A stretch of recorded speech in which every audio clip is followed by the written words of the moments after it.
on n'a pas le temps, on va voir. En fait, quand on en a, mais c'est pas vraiment... Bonjour, nous sommes actuellement à Malbosc, exactement au Bondon, pour un problème qui se passe à Malbosc. Alors, c'est un problème de sectionaux. Une fois de plus, en Lozère, les sectionaux posent problème. Ici, vous avez devant moi les gens de la Confédération paysanne qui sont venus pour soutenir un couple d'agriculteurs, de leurs adhérents, qui a des problèmes de sectionaux, d'attribution de sectionaux. Alors à savoir que 2 agriculteurs sont installés sur la commune et les sectionaux, selon la Confédération paysanne, ne seraient pas attribués de façon correcte. Le problème, il est double.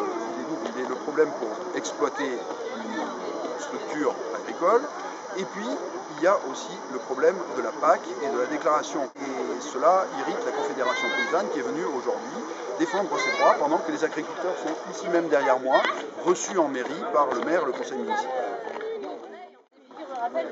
Muriel Pascal, co-porte-parole de la Confédération paysanne, bonjour. Alors nous sommes donc ici au Bondon pour un problème qui se passe à Malbosc. C'est une fois de plus un problème de sectionaux. Oui, c'est un problème de sectionaux et un problème de répartition des sectionaux, répartition qui actuellement n'est pas équitable. J'ai parlé à la petite jeune. Donc les protagonistes, les différents protagonistes, c'est-à-dire le jeune couple que vous défendez, plus l'autre agriculteur qui est sur la commune, sont actuellement en mairie. Oui, là, actuellement, ils discutent normalement de la future répartition des terres. Et on espère que ça va un peu s'arranger. Mais bon, voilà, jusqu'à présent, quand même, on va dire que le problème n'a pas été résolu. Et ça fait déjà une année que ça dure. Avec aujourd'hui le problème des pénalités PAC qui risquent de poindre leur nez si la solution n'est pas trouvée aujourd'hui. D'accord, donc c'est urgent. Ça urge, oui, ça urge. Puis maintenant, il est temps de régler les choses. Alors une fois de plus, on retrouve la Confédération paysanne sur une histoire de sectionaux. C'est quelque chose qui tient particulièrement à cœur. Oui, comme tout ce qui touche au foncier et à la défense des petites fermes. Sébastien est installé sur une petite ferme. Il a 17 hectares en propriété et il peut prétendre légalement à exploiter la moitié des sectionaux. D'ailleurs, il a obtenu une autorisation d'exploiter pour cette moitié de sectionaux. Et aujourd'hui, donc, c'est tout à fait légitime qu'il puisse régler le problème ici en mairie. Donc ici sur le secteur des Bondons, c'est une situation qui est un peu sclérosée, qui dure depuis longtemps. Pourtant, c'est des choses qui pourraient se régler très simplement. Il y a 2 exploitants aujourd'hui sur la section de Malbosc. Il y a Sébastien et il y a Guillaume Brachet. Donc il y a quand même Sébastien qui, au regard du contrôle des structures, est quand même nettement plus prioritaire pour, on va dire, accéder à du foncier supplémentaire.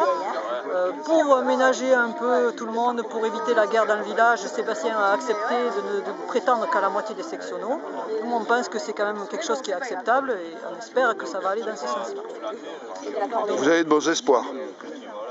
Il faut toujours espérer, hein, sinon... En tout cas, si ça se passe mal, ça pourrait aller au tribunal. Voilà, vous ne lâcherez pas le morceau comme ça. Ah, mais non, ça c'est clair, puisque quand même ce qui est demandé est tout à fait légitime. Alors on voit qu'en plus, à chaque fois, vous êtes largement mobilisés. Là, on compte beaucoup de soutien. Il y a des gens qui sont venus même du Nord-Lozère, donc des éleveurs du Nord-Lozère, des éleveurs du Cos, donc il y a des gens d'un peu toute la Lozère. Donc c'est quand même quelque chose qui nous tient vraiment à cœur. Tout à fait. L'accès au foncier, c'est un combat qu'on a de cesse de mener. Alors Muriel Pascal, vous disiez que justement ici on est en zone terra rurale et alors donc ça vous... Ça chagrine d'autant plus que ce programme est censé faciliter l'installation et la transmission dans des exploitations agricoles. Donc M. Durand, le maire des Bondons, est référent terra rurale pour la communauté de communes. Moi je trouve que ça pose problème, puisque quand on voit qu'il a géré l'installation de Sébastien et Sophie de telle façon, je pense qu'on est en droit de demander à ce que le référent terra rurale change. Donc vous voulez que la Comcom se positionne sur ce sujet, clairement. Tout à fait.